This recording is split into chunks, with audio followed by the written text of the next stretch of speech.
श्लोक 19.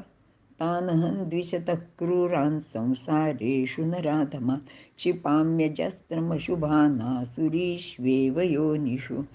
अर्थ, या जगात अशा रीतीने वावरणाऱ्या क्रूर नराधमांना मी आसुरी व अशुभ अशा योनीतच जन्माला घालतो, असे भगवंत सांगत आहेत.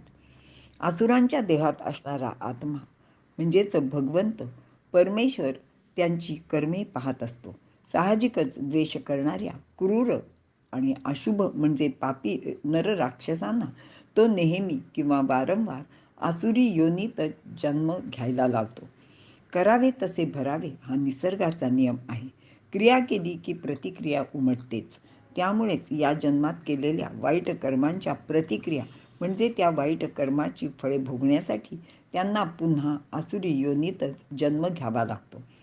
असुर म्हणजे जगण्यात रमणारे असा अर्थ घेतला तर मानवेतर इतर सर्व प्राणीसुद्धा असुरच असतात. ते फक्त स्वतःच्या जगण्यातच रमतात. ते इतर प्राणीमात्रांचा विचार करत नाहीत किंवा इतरांचा विचार करून ते त्यांना मदतसुद्धा करू शकत नाहीत.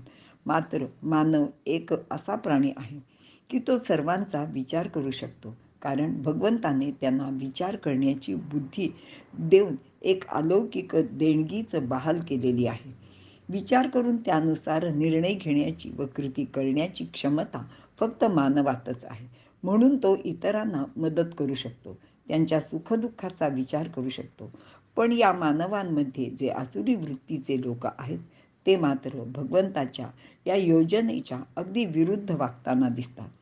ते फक्त स्वतःपुरताच विचार करतात. स्वतःचा स्वार्थ साधण्यासाठी ते कोणाचाही घात करू शकतात, इतरांना त्रास देतात, दुःख यातना देतात, प्रसंगी जीवही घेतात. म्हणूनच ते मानव योनीत पुन्हा जन्म घ्यायला अयोग्य अपात्र ठरतात. मग ईश्वर त्यांना मरणोत्तर सुद्धा दुसरा जन्म देताना अशुभ अशा विविध आसुरी योनीत जन्माला घालतो.